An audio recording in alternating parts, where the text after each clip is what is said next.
Hey everyone, welcome to Carysgarage. And on this episode, we're going to visit with an old project car of ours that pretty much started off the channel and now we're back with it because it's really close. Let's talk about it and see what we're doing.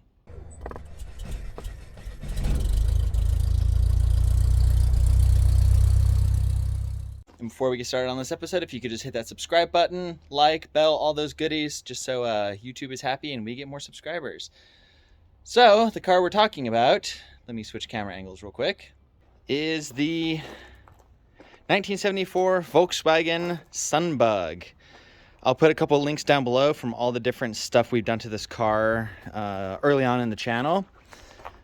What I originally did is we had the engine out, all apart. I put 1641 pistons and cylinders in it, cleaned up all the tins. It's currently super dusty and dirty right now. I need to clean it up.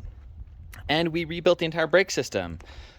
So the last two big things on the car was the brand new brake master cylinder that I put in wasn't working. Only half of the circuit worked. So what I did is I already pulled it out. I didn't need to show you guys that. There's a bunch of videos out there on that. So we're gonna actually take it apart and look internally and see if there's anything bad, or weirdly enough, I've actually seen the master cylinder cups backwards. So it only pressurized half the circuit and I couldn't bleed the other half. It was really weird. And the other part, which is going to be a total bear, is the fuel line that runs in the tunnel. It has a hole in it, it's all blocked up, so we're going to have to try and figure out how we're going to replace that. But first, let's check out the master cylinder. Here's the master cylinder. Doesn't look all that great. It's been sitting in the car since we put it in, but this was brand new when I bought it. It was kind of an off-brand. I was trying to save a little bit of money, so that's my bad. But what we're going to attempt to do is pull it apart and take a look at the internals of it and see if anything is obviously bad, because I really don't want to buy another one. That would really annoy me, but oh well. Let me go ahead and grab my snap ring pliers, and I really need to make a trip to Harbor Freight. These snap ring pliers have been holding on for dear life for years and they are pretty much dead. So go ahead and pull this out. First though, let me not be stupid about it, and will this one work? We'll put some tension on it just so it doesn't fly apart.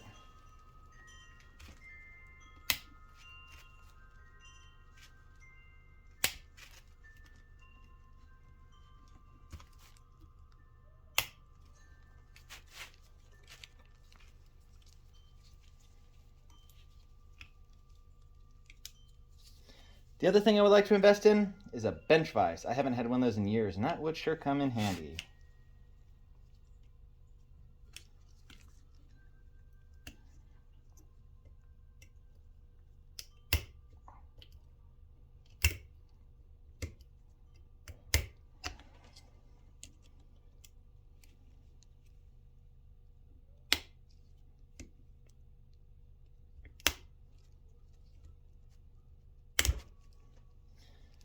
These snap ring pliers are absolute junk, but I've also used them for a long time, so I might need to run to Harbor Freight and just go buy a new pair.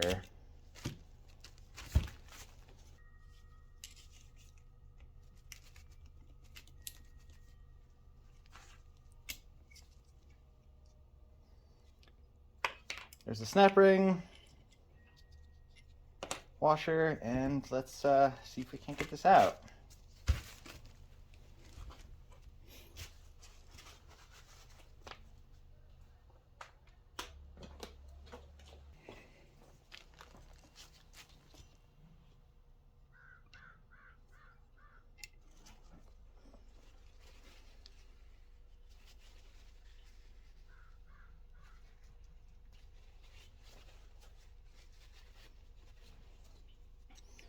So here's one piston. The other one is in there and it's being retained in by this nut. So let's go ahead and get that out.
So there is the internals of the master cylinder.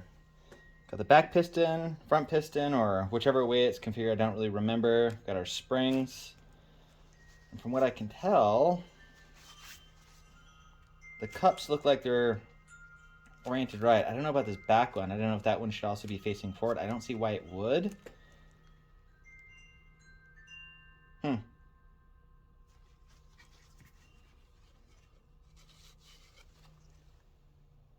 So I also just looked at the bore.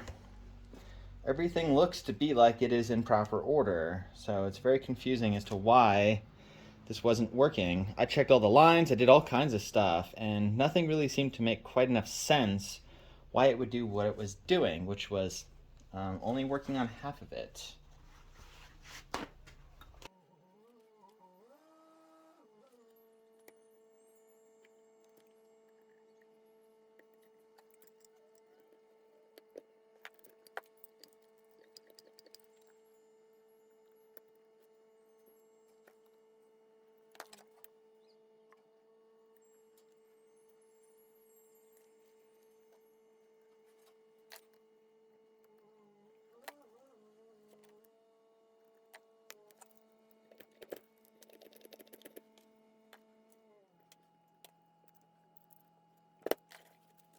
So as far as I could tell, everything looks fine.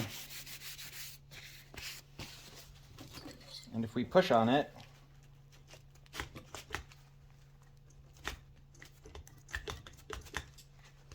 I am getting a little bit of pressure out of it, so I'm not sure why it wasn't working. I guess I'll bolt it back in and try and re-bleed it. I went ahead and got the master cylinder back in. It's all plumbed up. Just need to finish re-bleeding the system.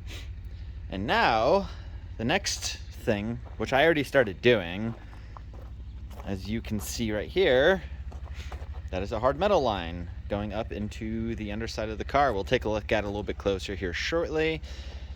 I pulled all the old line, fuel line out, and that was a total pain. I didn't really film it too much because really tight space and it was a bear to deal with. So we'll take a look at it here shortly. We've got a good amount of the interior all torn out. Driver's seat's out, pedals are out, shifter's out, and the access plate to the shift coupler is out because that's the only little access you get to the tunnel. The original fuel line was completely clogged and it was just kind of destroyed, so I yanked it out and I started running the new fuel line, and it's about to right there. It's halfway in or so. It's kind of binding up a little bit, so I need to kind of work it and see if we can get it up front, because that's the biggest thing keeping this car from being driven, is not having a good fuel line. Well, that was about the biggest pain in the butt you could ever imagine.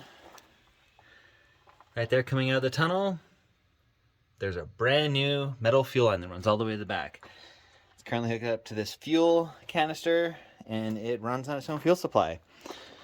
What I have to do next is clean up the fuel tank because it's pretty gross still. So once I get that cleaned up, I can get the original fuel tank and everything all back in, and then it'll have its own fuel supply. And then the interior is pretty much all back together. The sun is kind of obnoxious, but yeah, it's all back together in a start. So we're actually going to move it to the other side of the yard. So we'll drive it here real quick and then talk about what all is left on this thing.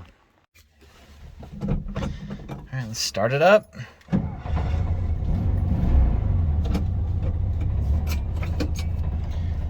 Starts out pretty good.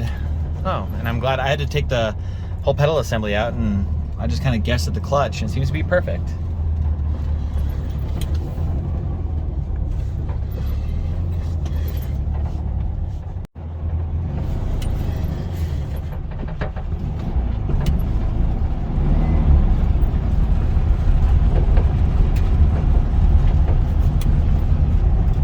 And it's going back in over there. Well, that was a huge hurdle and a big project that needed to get done on the SunBug. I've been putting it off for a long time because as I knew it was going to be a pain, and sure enough it was a huge pain, but it's done. We have a new metal fuel line. I need to bleed the brakes again and see if that master cylinder is going to come around. If not, then I'm just going to have to bite the bullet and buy a new one.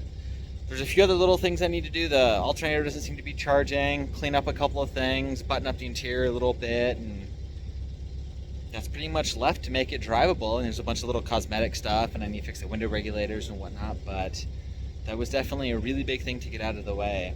I wish I could have filmed a little bit more of doing the fuel line, but there wasn't very much room to work. It was a very big hassle and took a lot of time, but if you ever get the opportunity to do it, don't. It's a pain. Unless you can get the body off the pan. If the pan is just by itself, it would be a lot easier, but with the body on, it was a total nightmare. But it's done.